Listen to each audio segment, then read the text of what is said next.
Բարև ձեզ։ Լեռնային Ղարաբաղից բռնի տեղահանված անձանց կեցության եւ այլ ծախսերը հոգալու աջակցության ծրագրին զուգահեռ աշխատանքի եւ սոցիալական հարցերի նախարարությունը աջակցություն է տրամադրում նաեւ կարիքավոր տեղահանված ընտանիքներին։ Ծրագրի մանրամասները քննարկելու ենք նախարարության ժողովրդագրության եւ ընտանիքի սոցիալական երաշխիքների վարչության պետ Արտակ Հարությունյանի հետ։ Բարև ձեզ, պարոն Հարությունյան։ Պարոն Հարությունյան, սկսենք աջակցության շահառուների շրջանակից, ովքեր են կարողանալու օգտվել աջակցության ծրագրից, որ ընտանիքները։ Աջակցության ծրագրից օգտվելու են կարիքավոր ընտանիքները, կառավարության որոշման մեջ սահմանված է, թե ովքեր են կարիքավոր ընտանիքները։ Ընտանիքի ամբողջական եկամուտը ամսական բարբերականությամբ ստացվող, եթե մեկ անձի հաշվարկով չի գերազանցելու 55,000 դրամը, այդ ընտանիքը կոչվի շահառու ընտանիք եւ կստանա ամսական աջակցություն դրամական օգնության տեսքով։ Պայմանները որոնք են, որոնց պիտի համապատասխանեն ընտանիքները եւ բացի 55,000-ից կան նաեւ այլ ֆակտորներ, որոնք հաշվի են առնվելու։ Այո, կան, նախ ընտանիքի անդամները պետք է լինեն Լեռնային Ղարաբաղից բռնի տեղահանված անդամներ, համապատասխան տեղեկատվությունը ճշտվելու է տեղեկատվական բազաների հետ համադրումների արդյունքում։ Շահառու չի կարող հանդիսանալ այն ընտանիքը, որի անդամներից մեկը ունի 2017 թվականին եւ դրանից հետո արտադրված ավտոմեքենա կամ ավտոմեքենայի գույքը հարկը գերազանցում է 15,000 դրամը։ Աջակցության շահառու չեն կարող դառնալ այն ընտանիքները կամ անձինք, ովքեր գտնվում են սոցիալական պաշտպանության հաստատություններում կամ պետական աջակցությամբ տեղավորվել են համապատասխան բնակության վայրերում, ինչպես նաև Հայաստանի Հանրապետությունում չգտնվող անձինք։ Սա են հիմնական պայմանները։ Շատ լավ։ Եթե հայրենակիցը ունի բնակարան, ունի տուն, սերտիֆիկատով է ձեռք բերել կամ մինչև այդ բնակարանային ապահովման պետական աջակցության ծրագիրը ուներ բնակարան, արդյոք կարող է դառնալ աջակցության ծրագրի շահառու։ Աջակցության ծրագրի շահառու չեն կարող դառնալ այն ընտանիքները, որոնց անդամները կամ անդամներից որևէ մեկը միանձնյալ սեփականության իրավունքով ունի բնակարան կամ ընտանիքի բոլոր անդամների մասնաբաժինը այդ միևնույն գույքի մեջ 50% եւ ավելի է կազմում։ Շատ լավ։ Ընտանիքի օրինակով դիտարկենք։ Եթե ունենք ընտանիք, որը կազմված է 4 անդամից, ընտանիքի անդամներից մեկը աշխատում է, ստանում է 200,000 դրամ աշխատավարձ եւ անդամներից մեկն էլ կենսաթոշակառու է, աջակցության ծրագրից կարողանալու է օգտվել թե ոչ։ 4 անդամից բաղկացած ընտանիքի համար տվյալ դեպքում շեմը 200,000 դրամն է, 220,000 դրամը, որի պարագայում 220,000 դրամը բաժանած 4 ընտանիքի 4 անդամների վրա կստացվի նոր 55,000 դրամ։ Եթե աշխատավարձը 200,000 դրամ է, կենսաթոշակն էլ նվազագույնը 36,000 դրամ, կազմի 236,000 դրամ, այս ընտանիքը չի հանդիսանա շահառու ծրագրի։ Շատ լավ։ Այսինքն, երբ մենք ասում ենք, որ ընտանիքի յուրաքանչյուր անդամի եկամուտը չպետք է գերազանցի 55,000 դրամը, որպեսզի կարողանան օգտվել աջակցության ծրագրից, 55,000-ի մեջ մտնում է նաև ընտանիքին նշանակվող կենսաթոշակ, նպաստ եւ այլ աջակցության տեսակներ։ Ուրեմն ընտանիքի անդամների եկամուտները մի քանի տեսակի են։ Կարճ ասեմ, դա ամսական պարբերականությամբ ստացվող բոլոր եկամուտներն են։ Դա կլինի աշխատավարձ, դա կլինի նպաստ, դա կլինի դա խնամքի կլինի նպաստ, կենսաթոշակ, այո, օրինակ ծննդյան նպաստը չի կարող լինել, որովհետև դա միանգամի է, խոսքը այստեղ ամսական պարբերականությամբ ստացվող գումարների մասին է։ Պատվո վճար, կենսաթոշակ, աշխատավարձ, մինչև 2 տարեկան երեխայի խնամք, սոցիալական աջակցության ծրագրի գումարը, որը կարող է լինել 40,000 դրամ, իսկ հուլիս ամսից 30,000 դրամ։ Այսինքն այն բոլոր գումարները, որ ընտանիքը ստանում է ամսական պարբերականությամբ։ Պարոն Հարությունյան, երբ խոսում ենք ծրագրի մասին, հիմնական հարցը ինչու է ընտրվել հենց 55,000 դրամ, ինչից ելնելով, ինչ հիմքեր, ուսումնասիրություններ կան։ Գումարը ընտրվել է հիմք ընդունելով ընտանիքների անապահովության գնահատման նոր համակարգի կարգավորումները, որտեղ սահմանված են անապահովության 4 շեմեր՝ ծերեղ անապահով, չափավոր անապահով, միջին անապահով եւ անապահով։ Կոնկրետ ասեմ, անապահովության նպաստի համար մենք ծայրեղ անապահովության շեմն ենք վերցնում, որը նվազագույն պարենային զամբյուղի արժեքն է 34,581 դրամ։ Այս միջոցառման համար ընտրել ենք անապահովության 3-րդ շեմը, միջին անապահովությունը, որը կազմում է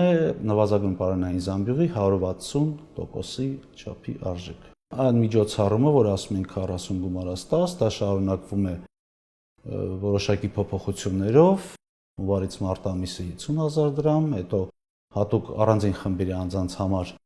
ապրիլից հունիս ամիսը 40,000 դրամ, հետո մինչև տարեվերջ 30,000 դրամ։ Սա ամբողջությամբ մեկ որոշման շրջանակներում նկարագրված էր, ինչ անելու կառավարությունը 25 թվականին։ Քանի որ արդեն ունեն գործող միջոցառումներ 40 գումարած 10,000 դրամի շարունակության տեսքով, կառավարությունը որոշել է, որ իրականացնի սոցիալական աջակցության միջոցառում եւս մեկ լրացուցիչ, որի թիրախը կարիքավոր ընտանիքներն են։ Այսինքն մենք հիմա շեշտը դնում ենք նրա վրա, որ աջակցություն կտրամադրենք կարիքավոր, այսպես ասած, ցածր եկամուտներ ունեցող ընտանիքներին, որոնք ինչ-ինչ հանգամանքներից ելնելով հնարավոր է որ չկարողանային շարունակեին, ասենք, բնակվարձի կամ իրենց կեցության ծախսերը հոգալու հարցը։ Շատ լավ։ Պարոն Հարությունյան, ամփոփելով, այսինքն նախկինում իրականացված աջակցության ծրագրի դեպքում ընտանիքը կարող էր ունենալ տուն, կարող էր ունենալ կայուն ֆինանսական եկամուտներ եւ բոլորը ստանում էին համահավասար եղանակով աջակցություն։ Նոր ծրագիրը թիրախավորել է հենց այն ընտանիքներին, ովքեր որ ունեն ցածր եկամուտներ եւ ունեն հրատապ սոցիալական աջակցության անհրաժեշտություն։ Այո, շեշտը դրել են կարիքավորության հիման վրա, չնայած այն հանգամանքին, որ նախկին միջոցառումները, այսինքն ոչ թե նախկին արդեն գործող 40 գումարած 10-ը նույնպես ունեին իրենց չափորոշիչները, կոնկրետ բնակարանի դեպքում ունեին 20 քառակուսի մետրից ավելի կամ պակաս ունենալու չափորոշիչներ։ Աջակցության ծրագրին դիմելու համար արդեն կարող են դիմումներ ներկայացնել հայրենակիցները, թե ոչ։ Աջակցության ծրագրից օգտվելու համար դիմումների հարթակը բաց կլինի ապրիլի 22-ից։ Այն ընտանիքները, ովքեր չեն հասցնի ապրիլ ամսվա ընթացքում դիմել եւ կդիմեն մայիս ամսվա ընթացքում, կոնկրետ այդ ընտանիքների դեպքում աջակցությունը կսկսենք վճարել նաեւ ապրիլ ամսվա համար։ Ինչա պետք սրա համար ապրիլի 22-ից ընտանիքը դիմելու է e-social հարթակի միջոցով, սա մեր միասնական տեղեկատվական հարթակի կայքեջն է, բացել է օգտահաշիվ եւ ներկայացնի համապատասխան հարթակի միջոցով դիմում։ Ասեմ, դիմումը շատ պարզ դիմում է, միայն ներկայացնել են իրենց տվյալները, որևէ փաստաթուղթ չի կցվելու, դիմելու է ընտանիքի, այսպես ասեմ, անդամներից մեկը, որի հաշվեհամարին նաև փոխանցվելու է համապատասխան գումարը շահառու լինելու դեպքում, ներկայացնելու է իր նաև բնակության վայրը, որից հետո նաև լրացնելու են ընտանիքի մյուս անդամների տվյալները։ Եվ այստեղ մի բան եւս ուզում եմ մեր շահառուները իմանան, որ փաստացի բնակության հասցեն է լրացնելու, որը նաև ճշտվելու է բնակության պետական ռեգիստրի միջոցով այդ բնակության վայրում հաշվառում ունենալու համար։ Պարոն Հարությունյան, դուք նշեցիք, որ բավական պարզ ընթացակարգով քաղաքացին կարողանալու է ներկայացնել դիմում, բայց դիմումի ներքո կա բավական մեծ աշխատանք։ Պետական եկամուտների կոմիտեն է կարծում տեղեկատվություն տրամադրում, ինչ ընթացակարգերով է կարողանալու ճշտել, օրինակ այդ ընտանիքի կազմում։ Նախ ընտանիքի կազմում ովքեր են մտնում, ընտանիքի կազմ ասելով ինչ նկատի ունենք, օրինակ եթե ընտանիքից աղջիկը ենթադրենք ամուսնացել է, արդյոք համարվում է այս ընտանիքի կազմում, թե ոչ, ու այդ տեղեկատվությունը ով որտեղ է աշխատում, ով ինչ աջակցություններ է ստանում եւ այլն, ինչպես է կարողանալու հավաքագրվել։ Ասեմ, դիմումը ներկայացնելուց նախ մի շարք տեղեկատվական բազաների հետ անմիջապես է ստուգումը կատարվելու։ Բնակության պետական ռեգիստրի հետ, օրինակ, միանգամից ստուգումը կատարվելու է, ընտանիքի անդամը համարվում է բռնի տեղահանված թե չէ, անմիջապես կատարվելու են ստուգումները։ Այս փուլը անցնելուց հետո, դիմումը ընդունվելուց հետո, հաջորդ ամսվա 1-ից մինչև 15-ը ներառյալ կատարվել են համապատասխան համադրումներ տեղեկատվական բազաների հետ։ Այսինքն այն կառավարության որոշման մեջ ինչպիսի չափորոշիչներ դրված են, ավտոմեքենա, եկամուտներ, նպաստ, կենսաթոշակ եւ այլն, այս բոլոր տեղեկատվական բազաների հետ կատարվելու է ստուգում մինչև յուրաքանչյուր ամսվա 15-ը։ Ապրիլ ամսվա դիմացներին, օրինակ, մինչև մայիսի 15-ը բոլոր ստուգումները կատարվելու են եւ որի արդյունքում որոշվելու է թե ընտանիքը ծրագրի շրջանակներում շահառու հանդիսանում է թե ոչ։ Շահառու հանդիսանալու դեպքում մի քանի օրվա ընթացքում համապատասխան գումարը փոխանցվի դիմում նշված հաշվեհամարին։ Կոնկրետ 4 անձից բաղկացած ընտանիքի դեպքում սա կազմելու է ընտանիքի համար 40,000 դրամ, գումարած ընտանիքի երկրորդ անդամից սկսած յուրաքանչյուր անդամի համար 10,000 դրամ, այսինքն կոնկրետ 4 անձից բաղկացած ընտանիքի դեպքում աջակցության գումարը կազմի 70,000 դրամ եւ կվճարվի ամսական պարբերականությամբ մինչև տարեվերջ։ Եվ ընտանիքի կազմը ինչպես է որոշվում։ Ընտանիքի կազմը կոնկրետ ծրագրի շրջանակներում հայտարարում է ընտանիքի, այսպես ասած, դիմող անդամը, որը ճշտվելու է բնակության պետական ռեգիստրի հետ։ Այսինքն ընտանիքի անդամները այդ բնակության վայրի հասցեով պետք է ունենան հաշվառում բնակության պետական ռեգիստրում հաշվառում։ Պարոն Հարությունյան, աջակցության ծրագրի մասին խոսելիս եւ սոցցանցերում եւ որոշ լրատվամիջոցների կողմից շեշտադրվել էր, որ 40+10,000 դրամ աջակցությունը նոր ընթացակարգով է գործելու, նոր շահառուների խումբ է լինելու եւ այլն։ Կխնդրեմ ձեր խոսքում եւս հստակ ընդգծել, արդյոք մեկը մյուսին շարունակող ծրագիր է եւ արդյոք քաղաքացին տեղահանված հայրենակիցը կարող է օգտվել եւ այսպես կոչված 40+10-ը, որի հիմա արդեն 40,000 դրամը եւ առանձին խմբերի համար եւ օգտվի այդ աջակցության ծրագրից եւ միաժամանակ կարիքավոր ընտանիքների համար նախատեսված աջակցության ծրագրից։ Ուզում եմ եւս մեկ անգամ շեշտել, որ կառավարությունը դեռևս նոյեմբեր ամսին ընդունել է որոշում, որով ամբողջությամբ նկարագրված են 2025 թվականին սոցիալական աջակցության միջոցառումները, որոնք բաղկացած են 3 մասից՝ հունվար-մարտ ամիսների համար, ապրիլից հունիս ամիսների համար եւ հուլիսից դեկտեմբեր ամիսների համար։ Սա արդեն իսկ որոշված է նոյեմբեր ամսվանից։ Այս միջոցառումը նոր կարիքավոր ընտանիքների համար ինչու է կոչվում լրացուցիչ, որ եւս մեկ միջոցառում, այո, կառավարությունը